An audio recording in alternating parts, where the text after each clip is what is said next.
नमस्कार, वेदृश्य education channel मध्ये आपलं खूप खूप स्वागत आहे। आज आपण इयत्ता 7वी मधील second chapter multiplication and division of integers आपण पाहणार आहोत। बघा, सुरुवातीला बघा इथं मल्टिप्लिकेशन आणि डिव्हिजन हे शब्द कसे वाटतात तुम्हाला? ओळखीचे वाटतात ना? म्हणजेच गुणाकार आणि भागाकार आपल्याला माहितीच असतो आणि सर्वांना जवळपास येतोच। यासाठी काय लागतात? फक्त पाढे, टेबल। 1 ते 10 पर्यंतचे टेबल जरी लर्न केले तरी आपल्याला मल्टिप्लिकेशन आणि डिव्हिजन चांगल्या पद्धतीने येतो।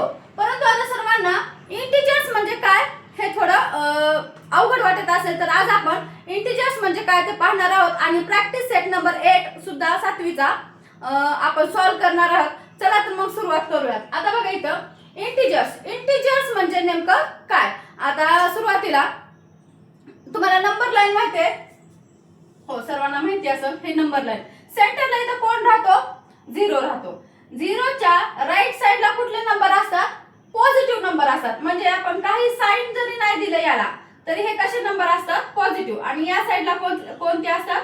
निगेटिव्ह नंबर असतात। म्हणजे ह्या नंबर लाईनवर 0च्या राईट साइडला जे पॉझिटिव्ह नंबर असतात, इथं यांना साइन जरी नाही दिलं हे होल नंबर म्हणजे असे होल नंबर असतात, परंतु याला साइन जरी नाही दिलं हे पॉझिटिव्हचं तरी हे पॉझिटिव्हच असतात। आणि ह्या लेफ्ट साइडला हे कसे असतात? निगेटिव्ह नंबर्स असतात। आणि हे सर्वच नंबर जे मिळून असतात त्यालाच आपण इंटिजर्स म्हणतो। म्हणजे इंटिजर्सची आपल्याला कशी डेफिनेशन करता येईल? A collection of whole number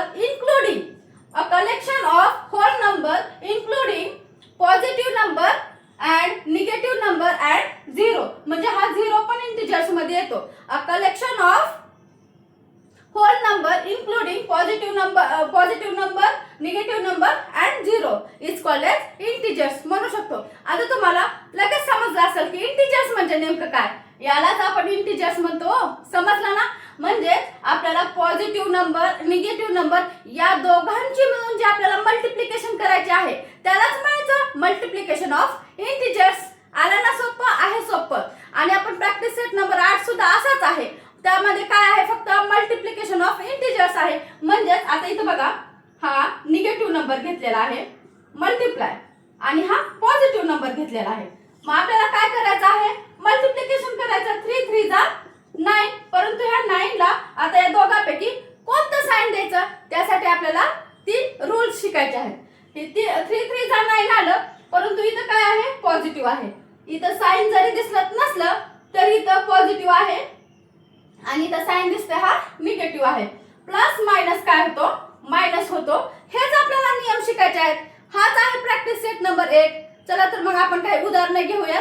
नाही, उदाहरणाच्या अगोदर आपण काय करू? नियम शिकूया। त्याचे नियम शिकल्यानंतर तुम्हाला मल्टिप्लिकेशन ऑफ इंटिजर्स कोणत्याही संख्येचं तुम्हाला आन्सर देता येईल। चला तर मग बोर्डकडे। आता बघा, rules for the product of integers. आता आपल्याला काय करायचे आहेत? रूल्स काय आहेत ते पाहायचे आहेत। आपण इंटिजर्स म्हणजे काय आपण शिकलो। आता आपल्याला रूल्स फॉर द प्रोडक्ट म्हणजे काय आहे? मल्टिप्लिकेशन म्हणजेच आपण प्रोडक्ट म्हणतो। त्याचे रूल्स काय आहेत? इंटिजर्स म्हणजे काय? A collection of whole number including positive number negative number and 0 is called as integers. तर बघा याचे रूल्स काय आहेत? जेव्हा इथं पॉझिटिव्ह नंबर येतो मल्टिप्लाय पॉझिटिव्ह नंबर, तर त्याचा आन्सर कशामध्ये येणार आहे? पॉझिटिव्ह येणार आहे। फॉर एक्झाम्पल इथं 5 आहे, हा कसा आहे? पॉझिटिव्ह। मल्टिप्लाय इथं पण 3 घ्या, मल्टिप्लाय 3 आहे। तर बघा या दोघांचा जर गुणाकार केला तर 5 3 15, तर हा 15 कसा येणार आहे? पॉझिटिव्हच येणार आहे। आता इथं बघा रूल नंबर हा कसा आहे? फर्स्ट आहे। समजला? खूप सोपा आहे। आता रूल नंबर सेकंड बघा, इथे काय आहे? पॉझिटिव्ह नंबर आहे, घ्या 8 घ्या आणि इथं घ्या negative number. Multiply negative number आहे, -2 घ्या। तर मग 8 2 जा 16, आन्सर तर 16 येते, परंतु कसं येते ते आन्सर? निगेटिव्ह येते। कारण पॉझिटिव्ह मल्टिप्लाय निगेटिव्ह, त्याचा आन्सर निगेटिव्हच येतो। परंतु आता हेच निगेटिव्ह अगोदर आलं, अगोदरच निगेटिव्ह संख्या आली -2 मल्टिप्लाय इथं काय आलं? पॉझिटिव्ह नंबर आला 6 आला। 6 2 जा काय येतो? 12। तर 12 सुद्धा कसा येणार आहे? निगेटिव्ह नंबरच येणार आहे। म्हणजेच पॉझिटिव्ह मल्टिप्लाय पॉझिटिव्ह, तर त्याचा पॉझिटिव्ह आन्सर येणार आहे पॉझिटिव्ह मल्टिप्लाय निगेटिव्ह तर त्याचा निगेटिव्ह आन्सर येणार आहे आणि निगेटिव्ह मल्टिप्लाय पॉझिटिव्ह तर त्याचा सुद्धा निगेटिव्ह आन्सर येणार आहे. याचे आपण आता रूल्स शिकलो आहोत मल्टिप्लिकेशन साठी इंटिजर्सचे. तर आता आपण प्रॅक्टिस सेट नंबर 8 पाहूया. पहा आता आपण इयत्ता 7वीतील प्रॅक्टिस सेट नंबर 8 सॉल्व्ह करणार आहोत. हे मी समजावून सांगण्याच्या अगोदरच तुम्हाला यातले गणित समजले असतील आणि अर्ध्यांनी तर सॉल्व्ह पण केले असतील असा माझा विश्वास आहे.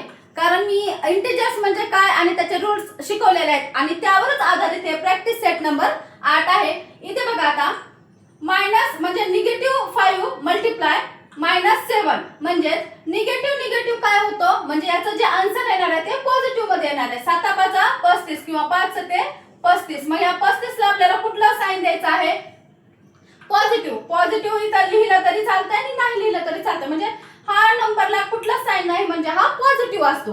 आता इथे बघा 9 सकी 54 साइन 9 54 आन्सर आलं. परंतु याला आपल्याला कोणतं साइन द्यायचं आहे? इथं काय आहे? निगेटिव्ह नंबर आणि positive number. Negative multiply positive काय असतो? निगेटिव्ह असतो. हे झालं आन्सर. आता इथे बघा 9 चौक 36 याचा आन्सर आलं. परंतु इथे कसं आहे? एक पॉझिटिव्ह नंबर आहे आणि एक निगेटिव्ह नंबर आहे. एक पॉझिटिव्ह आणि एक निगेटिव्ह असेल तर तो निगेटिव्ह मध्ये त्याचा आन्सर येतं. आता बघा 8 7 56 आन्सर आलं. परंतु ते कसं येणार आहे? इथं काय पॉझिटिव्ह नंबर आहे, इथं निगेटिव्ह नंबर आहे तर त्याचा आन्सर निगेटिव्ह मध्येच येणार आहे.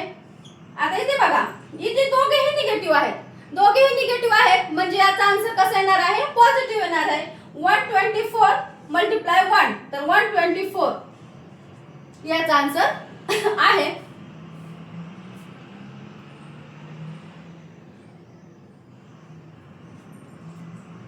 तर तुम्हाला हे गणित समजले असेल. हा प्रॅक्टिस सेट नंबर 8 नक्कीच समजला असेल तर याचे आन्सर मला नक्कीच कमेंट करा.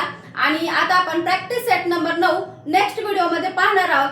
जर आपल्या चॅनलवर तुम्हाला मी शिकवलेलं समजत असेल आणि असेच 5वी ते 8वी पर्यंतचे state board, CBSE board, NCERT बोर्डचे सिलेबस पूर्ण शिकायचा असेल तर आजच वेदृश एज्युकेशन चॅनलला नक्की सबस्क्राईब करा, लाईक करा, शेअर करा. भेटूयात नेक्स्ट प्रॅक्टिस सेट नंबर 9 मध्ये.